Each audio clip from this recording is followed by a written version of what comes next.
नमस्कार साथियों। आज हम मौजूद हैं नारायण धाम गौ सेवा संस्थान भादरा के अंदर वार्ड नंबर 39 बिहारीपुरा बाश में। पहले तो हम आपको आज की एक ताज़ा अपडेट देना चाहेंगे कि मैं कैमरामैन से अनुरोध करूंगा कि यहाँ पे ये कटे हुए पेड़ एक बार ज़रूर दिखा दें। इस संस्थान का उद्देश्य केवल मात्र ये था कि यहाँ पे इन्होंने बेसहारा लाचार गायों की सेवा करनी शुरू की थी और ये काफ़ी वर्षों से करते आ रहे हैं। लेकिन कल रात यहाँ पे कुछ एक ऐसा प्रकरण हुआ जिसके अंदर ये पेड़ काट दिए गए जिन छाँव के अंदर इन बेसहारा गायों को बांधा जाता था। तो आज हमारे साथ इस समिति के, इस संस्था के अध्यक्ष भूप सिंह जी सांकला मौजूद हैं। तो हम उनसे बातचीत करेंगे और इस पूरे प्रकरण के बारे में डिटेलिंग करेंगे कि आखिर यहाँ पे हुआ क्या था। तो भूप सिंह जी, आप हमें बताएं कि ये पूरा मैटर क्या था, ये पूरा मामला क्या था। नमस्कार, जय गौ माता। सबसे पहले बात यह है कि ये जो नारायण धाम गौ सेवा समिति है ना, इसके अंदर सबसे बड़ी बात ये है कि हमारे पास जगह का अभाव है। ठीक है, जगह के अभाव के कारण क्या है कि मैं बीमार पशु लेके आता हूँ, जैसे बाईपास से कोई एक्सीडेंट केस हो गया, जो भी केस है, बीमार लेके आता हूँ। बीमार लेके आने के बाद अंदर इतनी व्यवस्था नहीं है कि मैं उनको अंदर रख सकूँ, इनको एक साइड में रखना पड़ता है। ठीक है, तो साइड में मेरे पास ये जगह थी। ठीक है, इनके ऊपर मतलब वृक्ष थे। ठीक है, मैंने इनको पानी वानी दे के अच्छे से तैयार कर दिया। ठीक है, ताकि ये छाँव में बैठे। ये मिट्टी है ना, ये मतलब 15 टाली भी मिट्टी गिराई थी ताकि ये आराम से बैठ सके। लेकिन कुछ ऐसे तत्वों ने कल रात को क्या किया, ये पेड़ है ना, ये पेड़ काट दी ताकि इन गायों को यहाँ पे छाँव ना मिले और ये इनको कहीं शिफ्ट करनी पड़े। उनका उद्देश्य ये था मात्र। ठीक है, अब आप एक बार देख लो आगे, यहाँ गायों की स्थिति देखो, क्या गायों की स्थिति। अब इस गाय को मैं अंदर लेके जाऊँगा, इस गाय को अंदर लेके जाऊँगा तो इसकी क्या हालत होगी, ये देखो। इस गाय की कंडीशन देखो, ये अंदर जाने के, अंदर रहने के लायक है क्या? एक वो देखो, ये देखो, ये विकलांग है, ये अंदर कैसे रह लेगी? अब एक ये टूटी फूटी गाय लेके मैं बाईपास से, एक वो अंधा है बच्चा। ठीक है, वो कैसे रहेंगे अंदर? तो मैंने ऐसी व्यवस्था की कि मतलब यहाँ पे अपनी थोड़ी सी सेपरेट जगह में, यहाँ पे वृक्ष वगैरह हैं तो अच्छे से पानी वगैरह डाल के, और ठीक है, ये आराम से रह सकें। लेकिन कुछ लोगों को इतनी आपत्ति हुई कि इन्होंने कल शाम को ये हरे भरे वृक्ष सब काट दिए। अब मैं सभी गौ भक्तों से, भादरा के सभी गौ भक्तों से निवेदन करता हूँ कि इस गौशाला में आके थोड़ा बहुत कुछ मेरी मदद करें। तो दोस्तों, इन्होंने पूरे प्रकरण के बारे में आपको बताया है। हम एक बार फिर से इन गायों की कंडीशन, इनकी दशा आपको दिखाना चाहेंगे। आप देख सकते हैं कि किस प्रकार ये बेसहारा लाचार गायें हैं, जिनको इनका कहना है कि अंदर रखना स्वस्थ जानवरों के साथ या हष्टपुष्ट जानवरों के साथ अंदर रखना थोड़ा सा कष्टदायी होता है, थोड़ा सा मुश्किल होता है इनके लिए, वहाँ उनके साथ एडजस्ट करना, उनके साथ रह पाना। और यहाँ जिस प्रकार से भी ये घटना हुई, पहली बात तो हरे भरे पेड़ों को काटना सबसे बड़ा अपराध ही बोलूँगा मैं तो इस चीज़ को, कि वो किसी भी प्रकार से इस चीज़ को सॉर्ट आउट कर सकते थे या किसी भी प्रकार से इस चीज़ को वो बातचीत करके सुलझा सकते थे। लेकिन उन्होंने हरे भरे पेड़ काटकर इन गायों के साथ, उन्होंने इस संस्था के साथ कोई अन्याय नहीं किया है, उन्होंने इन गायों के साथ, गौ माता के साथ अन्याय किया है। ये देखिए, ये जो बैल आपके सामने दिखाई दे रहा है, ये अंधा बता रहे हैं। और ये कितने सालों से है सर आपके साथ पास? ये 4 या 5 सालों से यहाँ इन्होंने इन्हें पाला हुआ है। और ये बिल्कुल अंधा है, बिल्कुल देख नहीं सकता है। और ऐसे जानवरों को अंदर उन जानवरों के साथ रखना थोड़ा सा मुश्किल ये बताते हैं। और इसीलिए यहाँ पे इन्होंने इस थोड़ी सी जगह को, जगह भी ज़्यादा नहीं है, आप देख सकते हैं कि थोड़ी सी जगह इन्होंने यहाँ कवर कर रखी है, मात्र इन 10-15 जितने भी ये पशु हैं इनको रखने के लिए। और इसके अलावा इन्होंने उनसे और किसी भी प्रकार की सहयोग का इन्होंने आग्रह नहीं किया था, सिवाय इस जगह के। इन्होंने बताया कि इस जगह, इन्होंने पहले भी बताया था कि ये जगह काफ़ी गहरी थी, गड्ढा था, यहाँ पे इन्होंने इसकी मरम्मत भी करवाई है, मिट्टी वगैरह डलवाई है ताकि गायों की ये सेवा कर सकें। लेकिन ये जो घटना कल रात को ये बता रहे हैं जो यहाँ पे घटित हुई, ये काफ़ी ज़्यादा गौ भक्तों के लिए इसके ऊपर काफ़ी दुख होना चाहिए उन्हें, और उन्हें काफ़ी दुख की बात भी है ये हमारे धर्म के लिए, हमारे गौ माता की जो सेवा करते हैं उनके लिए, जो इस प्रकार से आप देख सकते हैं कि कैसे ये पेड़, पूरे का पूरा पेड़ जो है वो किस प्रकार इन्होंने उखाड़ के अलग से डाल दिया है, अलग से रख दिया है। और ये देखिए, ये पूरा का पूरा पेड़ काट के इन्होंने अलग से कर दिया है। तो दोस्तों, ये जो भी प्रकरण है, इसका जो भी मैटर है, ये हम आगे इस गौशाला के बारे में आपको और बताना चाहेंगे कि किस प्रकार ये सेवा दे रहे हैं। ये जो प्रकरण हुआ, ये सही था, गलत था, ये आप लोग हैं ना, आप लोग ही इसको डिसाइड करेंगे। आज हम अभी आपको इस गौशाला का अवलोकन करवाते हैं, चलिए हमारे साथ। तो चलते हैं दोस्तों, हम देखते हैं कि किस प्रकार की ये गायों की सेवा कर रहे हैं, किस प्रकार यहाँ की व्यवस्थाएं हैं। इन व्यवस्थाओं को हम देखते हैं भूपेंद्र जी के साथ। ये अभी जाके एक एक चीज़ के बारे में, एक एक डिटेल के बारे में हमें यहाँ की व्यवस्था के बारे में दिखाएंगे। सबसे पहले तो यहाँ पे जिस प्रकार ये व्यवस्थाएं हैं वो आप देख सकते हैं। गायों के लिए पानी की, चारे की जो भी व्यवस्था है वो भूपेंद्र जी यहाँ पे हमें बताएंगे कि किस प्रकार से ये सेवा करते हैं। इन जानवरों की, स्पेशल इन गायों की सेवा करते वक्त इन्हें किस प्रकार की समस्या का सामना करना पड़ता है। आप देख सकते हैं कि यहाँ एक भी दुधारू पशु नहीं है, एक भी गाय ऐसी नहीं है जो दूध देती हो या फिर जिससे ये कुछ इनकम का इनके पास सोर्स हो।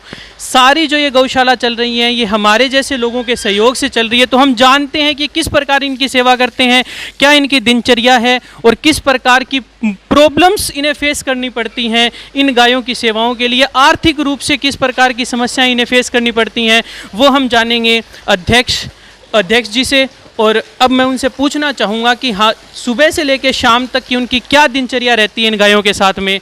हाँ तो सर बताएं कि आप किस प्रकार इनकी सेवा सुबह कब से शुरू होते हैं और कब तक इनकी करते हैं। सुबह जी 5:30 बजे से हमारा काम स्टार्ट होता है। ठीक है, 5:30 से गौ माता की सबसे पहले तो ये जो थाना वगैरह बने हैं उनकी सफाई करते हैं। उसके बाद में इनकी चराई करते हैं। जैसे अलग अलग मतलब सिस्टम बना रखा है हमने। जैसे छोटे बच्चों के लिए इधर अलग सिस्टम बना रखा है, ठीक है, ताकि क्या है कि बड़ा जीव छोटे जीव को नहीं चलना चाहता है अपने साथ में। तो हमने क्या कर रखा है कि जैसे यहाँ एक सिस्टम बना दिया, इसमें 15-20 छोटे बच्चे हैं, छोटे बच्ची हैं, उनके लिए व्यवस्था है। इनके ऊपर पंखों की व्यवस्था की है। आप जैसे दान दातों से किसी से मतलब सहयोग करके, ठीक है। ये शेड भी से राम रोटी सेवा के द्वारा बनाया गया है। और आगे आपको दिखाता हूँ, ये पानी के लिए हमने समरसेबल की व्यवस्था की है, क्योंकि मतलब वाटर सप्लाई से इनकी पूर्ति नहीं होती पानी की, तो समरसेबल की। और गौ माता के आसपास से ये पानी बिल्कुल मीठा निकला है। अब आगे ये दिखाता हूँ आपको, ये 2 मैंने जो जैसे बना रखे हैं थान, इसमें बड़े जीव होते हैं, उसमें आगे आपको लेके चलता हूँ। और सबसे बड़ी बात ये है जी कि हमारे पास कोई दुधारू जीव नहीं है। ये सब कमज़ोर, बीमार ऐसा है, या किसी का फ़ोन आ गया जैसे बाईपास पे कोई जीव बीमार है तो उसको लेके आते हैं। तो दोस्तों आप देख पा रहे हैं कि इन्होंने अलग अलग व्यवस्थाएं यहाँ पे कर रखी हैं। छोटे जानवरों के लिए अलग व्यवस्थाएं कर रखी हैं, जो बड़े जानवर हैं उनके लिए अलग व्यवस्थाएं कर रही हैं। और इनका कहना ये है कि जहाँ से भी इन्हें कोई फ़ोन आता है, जहाँ भी ये बेसहारा गाय देखते हैं, गौ माता को देखते हैं, बछड़ा बच्ची बैल जो भी बेसहारा इन्हें मिलता है, हमारे जैसे लोग जो भी इन्हें सूचना देते हैं उन्हें ये अपने बेस पे यहाँ लेके आते हैं और यहाँ पे लाने के बाद में उनकी सेवा करते हैं और फिर ये उन्हें यहीं पे स्थायी करके रख लेते हैं। तो दोस्तों गौ सेवा का एक अनूठा उदाहरण इस संस्था ने भादरा के अंदर पेश किया है। और अब ये आगे जो दिखा रहे हैं अलग अलग प्रकार से, किस प्रकार इन्होंने अलग अलग प्रकार के गायों को, अलग अलग प्रकार के कैटेगरीज की गायों को इन्होंने रखा है। यहाँ पे सर किस प्रकार की गायें आपने रखी है? इसमें ये गायें जी कि जो गायें नहीं हैं, ठीक है, वो चर नहीं सकती इनके साथ में, ठीक है। बाकी कई जो मतलब होते हैं ना जीव, वे इस स्वभाव के होते हैं कि वो इकट्ठे नहीं चल सकते किसी के साथ। तो इन सबको एक तरह से इनकी कैटेगरी छांट के कि ठीक है ये जीव यहाँ पे स्वस्थ रहेंगे, चलेंगे, तो यहाँ पे इनको ले रखा है मैंने, ठीक है। ये 20-25 जीव हैं, इनकी सेवा हो रही है। इनमें लगभग ये सभी स्वस्थ हो चुके हैं। और ये लगभग इनमें से आप ये मान के चलो कि 15 से 20 जीव मेरे पास अस्वस्थ आए थे, जो बाहर देखो जो जीव थे ना उसी टाइप के थे, उनको तैयार करके मैंने यहाँ पे रखा है। तो जैसे हमने अभी बाहर जो जगह के लिए इन्होंने बताया था, बाहर जिस प्रकार के जानवरों को रखते हैं जो बिल्कुल घायल अवस्था में होते हैं, चोटिल होते हैं या फिर जो किसी बीमारी से पीड़ित होते हैं, वो स्वस्थ होने के बाद में यहाँ इस जगह पे वो लाके इन्हें रख देते हैं। और ये थोड़े समय के बाद में जब बाकी जानवरों से घुल मिल जाएंगे या फिर ये पूर्ण रूप से जब स्वस्थ हो जाएंगे तब इन्हें बाहर रख दिया जाएगा। तो ये भी एक काफ़ी अच्छी व्यवस्था है इनकी अपनी तरफ से कि जो एकदम से इन गायों के बीच में घुल मिल नहीं पाते हैं, जो नए हैं उनको इन्होंने एक अलग कैटेगरी में, एक अलग जगह पे, अलग शेड में इन्होंने रखा है। और यहाँ एक और फिर से इन्होंने शेड दिखा रहे हैं। यहाँ हम देखते हैं कि किस प्रकार के गायों को इन्होंने यहाँ पे रखा है। हाँ जी सर। यहाँ जी मतलब 20-25 जो है ये बिल्कुल छोटे थे तब से मेरे पास है, तो उनका ये स्वभाव हो गया भी यहीं चढ़ते हैं ये। अगर इनको कहीं बाहर डालोगे ना तो ये मतलब नहीं है, ठीक है। तो इनको मैंने यहाँ पे 20-25 जीवों के लिए अलग से व्यवस्था कर रखी है और ये सब हष्ट पुष्ट हो गए हैं। तो यहाँ वो सारे जानवर हैं जो बिल्कुल छोटे से इनके पास आए थे और तब से वो इसी जगह के आदी हो गए। इनका बताना ये है कि अगर इन्हें बाहर रखते हैं तो बाहर ये चारा वगैरह नहीं खा पाते हैं, पानी वगैरह नहीं पी पाते हैं। एक जगह से एक लगाव इन जानवरों का भी ऐसा हो गया है, इन गायों का ऐसा हो गया है कि जिसके अंदर ये एक जगह पे यहाँ पे रह रहे हैं और इस जगह से अलग इनका मन भी नहीं लगता। और ये सफाई व्यवस्था भी आप देख रहे हैं कि सुबह के लगभग 9, साढ़े 8, 9 बजे का समय है और सफाई व्यवस्था में लगे हुए हैं। इनको सर अभी आपने इनको चरा के चारा वगैरह डाल दिया गया अभी? हाँ जी बिल्कुल, चारा वगैरह डाल दिया गया और अब ये मतलब जैसे इनको मतलब बारी बारी में निकाल के ये पानी पी लेंगे, फिर अपने यहाँ पे मतलब खुले खुले में आराम करो। तो सर सुबह कितने बजे ये आपकी गौशाला में आप ये सेवाएं देनी शुरू कर देते हो? हम जी 5:30 बजे के लगभग आते हैं और लगभग 6 बजे के आसपास ये काम चालू हो जाता है। 6 बजे से लेकर लगभग 11 बजे तक में यही रहते हैं। 11 बजे के बाद में हम घर जाते हैं, वापस शाम को 3 बजे जाते हैं। 3 बजे से लेकर रात्रि के 7 साढ़े 7 शाम के, इनका ये शेड्यूल है। और बीच में जो है उनको यह कि बीच में जैसे कोई फ़ोन आ गया किसी का, तो बीमार पशु को लेने के लिए या इनकी व्यवस्था करने के लिए, मतलब पूरा शेड्यूल पूरा दिन इन्हीं में जाता है। तो सर आपको आर्थिक रूप से भी परेशानियों का सामना करना पड़ता होगा? बिल्कुल जी, आर्थिक रूप से स्टार्टिंग में तो पोजीशन ये थी कि बहुत ही दिक्कत हुई, ठीक है। फिर धीरे धीरे बदन सिंह शेखावत जी है जो हमारे, हाँ जी, उनके सहयोग से क्या हुआ कि इस गौशाला को रजिस्ट्रेशन करवा लिया मैंने 2 साल पहले, ठीक है। तो अब मैंने इसका अनुदान भी लेना स्टार्ट कर दिया। अब मैं आर्थिक रूप से सक्षम हूँ, मतलब जितने हमारा खर्चा लगता है ना, हाँ जी, उतनी मतलब भरपाई सरकार कर रही है। मेरा काम अब सिर्फ यही है कि ये बिल्कुल स्वस्थ रहें और इनकी सेवा अच्छे से हो सके। स्टार्टिंग में बहुत मतलब इतनी दिक्कतें आई कि मतलब इनके लिए एक टाइम की व्यवस्था करनी मुश्किल थी। तो सर भादरा में जैसे गौशालाएं चल रही हैं, दानदाता भी बहुत आते हैं, तो आपके पास भी इस प्रकार से लोग आते रहते हैं? हाँ, हमारे पास सबसे पहले जयशंकर जी फतेहपुरिया, उन्होंने अच्छा सहयोग दिया शेड के अंदर। फिर धीरे धीरे करके सभी लोगों को लगता है कि उनकी यहाँ पे सेवा हो रही है, तो बहुत से भामाशाह हैं, उनका अच्छा सहयोग है सबका। ये धनराज शर्मा जी, उन्होंने अपना शेड बनाया अलग से, ठीक है। हर ब्राह्मणबुटी वालों ने शेड बना रखा है। ये तो सब मतलब अब तो लोग इतने जुड़ गए हैं क्यों हमारी सेवा भावना को देख के, फिर कि यहाँ पे वाकई में गौ माता की सेवा होती है। अब ऐसी कोई दिक्कत नहीं है आर्थिक स्थिति। अब तो सिर्फ यही है कि जितने भी, मैं एक ही बात चाहता हूँ कि भादरा के आसपास में कोई बीमार जीव रात को दिन में कभी भी अकेला ना रहे, उसकी लाके हम सेवा कर सकें, बस यही है। और दोस्तों ये इनका काफ़ी अच्छा काम है कि इन्होंने कहा है कि भादरा ही नहीं बल्कि भादरा के आसपास के क्षेत्र में अगर किसी भी प्रकार का कोई बीमार गौ माता आपको मिलती है तो उनके लिए आप इन्हें फ़ोन करें। इनके पास गौशाला का कोई साधन नहीं है, गौशाला की कोई वैन, कोई एम्बुलेंस ऐसी नहीं है। ये खुद के पर्सनल बेस पे व्हीकल ले जाके उनको लेके आते हैं। और अगर कोई ऐसा इंसान जो यहाँ तक लाने में सक्षम है तो उनको भी ये यहाँ पे रख लेते हैं। तो सर यहाँ पे जो गायों को ला के छोड़ते हैं या कोई अपनी बेस पे ला के छोड़ना चाहें तो उनके लिए क्या कुछ अलग से आपने कोई नियम कायदे कानून कुछ ऐसा है? नहीं जी, ऐसा देखो, ऐसा है कि मतलब मैं देखता हूँ आदमी के आर्थिक स्थिति के आधार पर, ठीक है। अगर लगता है कि भाई ये इंसान सक्षम नहीं है, ठीक है, तो उसकी तो गाय ऐसे ले लेते हैं हम, ठीक है। अगर लगता है कि ठीक सक्षम है तो उसकी 1100-2100 अपनी मर्जी से रसीद कर लेता है। और जैसे ही कोई दुधारू पशु होता है, ठीक है, तो मेरी यही रहती है कि वो ऐसी जगह जाए जहाँ पे सेवा अच्छी हो, चाहे उसकी इनकम सोर्स हमें कम मिले। तो हमारे सुनने में आया था कि आपने एक बार यहाँ पे दुधारू पशु भी रखने शुरू किए थे, तो सर उसका क्या कुछ था, आप बताएंगे कि कैसे आपने बंद किया उसे? देखो मैंने क्या कि लोगों की राय लेके भी ठीक है गौशाला सक्षम है नहीं तो आप इसको सक्षम बनाओ। तो सक्षमता के उद्देश्य से मैंने क्या किया कि 5-4 गायें दुधारू रख ली, ठीक है। लेकिन फिर मेरा मोटिव थोड़ा ख़राब हो गया उद्देश्य, क्योंकि जैसे भी मतलब मैं बात बताता हूँ कि जैसे भी कोई हरा आया ना तो मेरा मोटिव ये रहता था कि सबसे पहले उनको डालूं, ठीक है। तो बीमार, फिर मैंने सोचा भी मेरा उद्देश्य ख़राब हो रहा है। मेरा मतलब यही है कि जो असक्षम है उसकी सेवा करना है, ये नहीं है कि दुधारू पशु की सेवा करना है। दुधारू पशु है उसकी दुनिया सेवा करता है। देखिए साफ और नेक दिल इंसान की यही काबिलियत होती है कि इन्होंने बताया, अभी इन्होंने बताया कि जैसे इन्होंने दुधारू गाय रखनी शुरू की थी तो इनका पूरा का पूरा ध्यान जो था इन गायों से हटकर उन गायों पे आ गया था। इन्होंने कहा कि जब भी कोई हरा चारा होता था या चाट वगैरह जो भी होता था वो सबसे पहले उनकी तरफ जाने की कोशिश करते थे और इन्हें लगा कि अपने उद्देश्य से भटक रहे हैं। जिस उद्देश्य को लेकर उन्होंने ये गौशाला शुरू की थी उस उद्देश्य से ये बिल्कुल अलग हो रहे हैं। तो उन्होंने उस प्रकार की गायों को रखना बंद कर दिया और इनका एक उद्देश्य है कि अगर उस प्रकार की इनके पास कोई आती हैं तो उन्हें वो ऐसी जगह भेजना चाहेंगे जहाँ पे उनकी अच्छी सेवा हो और जहाँ पे उनको रखने वाले कोई हो। यहाँ पे दोस्तों सारे के सारे ऐसे गाय हैं, ऐसे गोवंश हैं जो बिल्कुल निसहाय होते हैं, जो इधर उधर सड़कों पे पड़े रहते हैं, उन्हें ये ला के रखते हैं। तो सर आप भादरा की जनता से किस प्रकार की अपील करना चाहोगे? पहले तो मैं पूछना चाहूँगा कि आपके पास जैसे आर्थिक सहयोग आ जाता है या नहीं भी आता है, कोई आर्थिक सहयोग करना चाहे तो वो कैसे करे और किस प्रकार की या किन किन चीज़ों का अभाव, संसाधनों का अभाव आपके पास है, उसके बारे में थोड़ा सा बताएं। अगर कोई इस वीडियो के माध्यम से कोई सुने या फिर कोई अपनी मर्जी से अगर वो दान देना चाहे तो आप यहाँ पे गौशाला के अंदर किन किन चीज़ों की आवश्यकताएं अभी आपको लग रही हैं? सबसे बड़ी बात ये जी हमारे पास क्या है कि जैसे गोवंश को जैसे किसी ने फ़ोन कर दिया अभी भादरा बाईपास ये गोवंश हमारा उसको लेके आओ। सबसे बड़ी दिक्कत मेरे पास ये रहती है कि मेरे पास वाहन नहीं है, ठीक है, तो मैं रेंट। तो अब हम जानना चाहेंगे कि सर कल जो रात प्रकरण यहाँ हुआ, जो दुख आपके मन में है, आपके चेहरे से साफ दिखाई दे रहा है कि जो पीड़ाएं इन गौ माताओं को हो रही हैं आज के दिन इस धूप के अंदर, इस कड़ी गर्मी के अंदर, वही आपके चेहरे पे साफ दिखाई दे रही है। तो आप क्या संदेश देना चाहेंगे उन लोगों को जिन्होंने ये कार्य किया है, और आप किस प्रकार की अपील भादरा की जनता से या गौ भक्तों से करना चाहेंगे? मैं जी ये बोलना चाहता हूँ कि इन्होंने कितना गलत कार्य करी है। मतलब ये तो बेजुबान जीव है, ठीक है, ये तो कुछ नहीं बढ़ सकते, लेकिन इनकी आत्मा जिसने दुखाई है ना, उनको इसका भुगतान करना पड़ेगा। आज करे या कल करेगी, वो करेंगे, उनके बच्चे करेंगे जरूर। अगर हमसे कोई अपना आशिया न छीने, ठीक है, हम जहाँ रह रहे हैं वो छीने, तो हमें कितना दुख होगा। और मैं भादरा की जनता से सभी को यही अनुरोध करना चाहता हूँ, ये अपील है मेरी कि इस कार्य की वो कठोर विरोध करे और इस नारायण धाम गौशाला में आके हमारा मनोबल बढ़ा के हमारा सहयोग करे।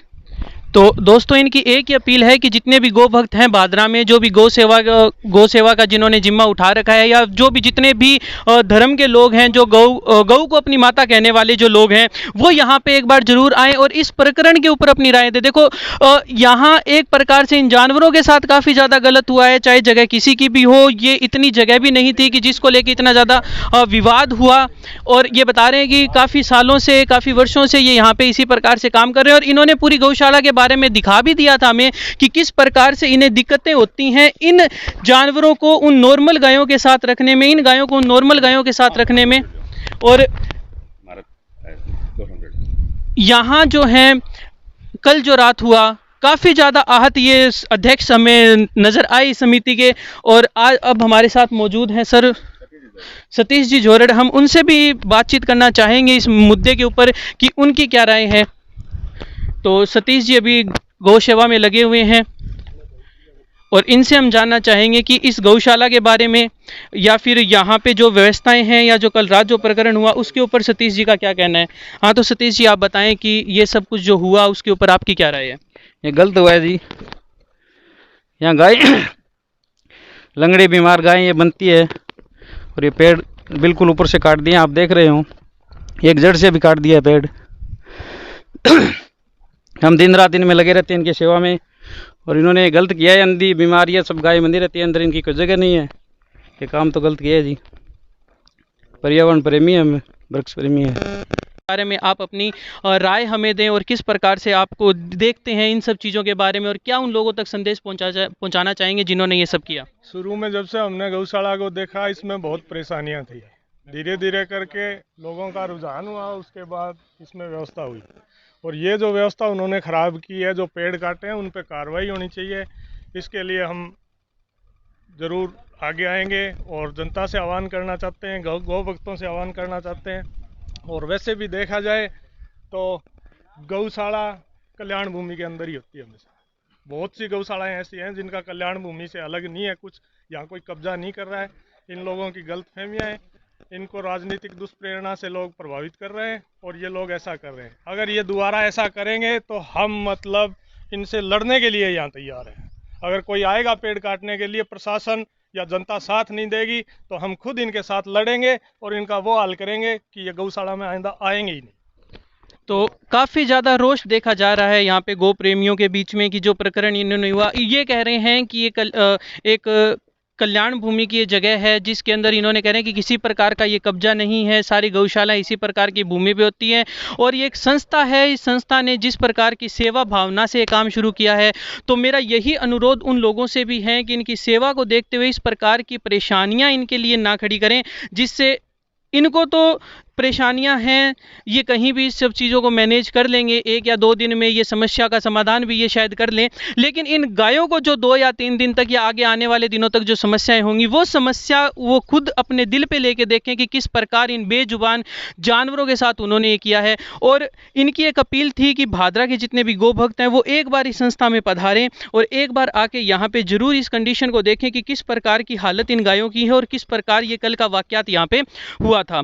तो दोस्तों, आप अपनी राय जरूर हमें बताएं और एक बार इस नारायण धाम गौ सेवा संस्थान के अंदर आएं और यहाँ पे आके इन गायों की हो रही सेवा को आप एक बार जरूर देखें और अवश्य यहाँ पे अवलोकन करें। और अपने जिस प्रकार का भी सहयोग, आप यहाँ आर्थिक रूप से सहयोग दे सकते हैं, आप यहाँ अपने शारीरिक रूप से सहयोग भी दे सकते हैं। बहुत सी ऐसी चीज़ें, इन्होंने पर्यावरण को भी ध्यान में रखा है, काफ़ी पेड़ पौधे भी आसपास लगाए हुए हैं, समाज के सर्व समाज के लोग इसमें लगे हुए हैं। तो किसी एक विशेष तबके की तरफ से हम ये नहीं कहते कि ये गौशाला चल रही है, सर्व समाज के लोग इसमें लगे हुए हैं और हम चाह रहे हैं कि जितने भी गौ भक्त हैं, जितने भी गौ प्रेमी हैं, वो इस मुद्दे के ऊपर अपनी राय जरूर रखें और एक बार यहाँ पर आकर इस संस्था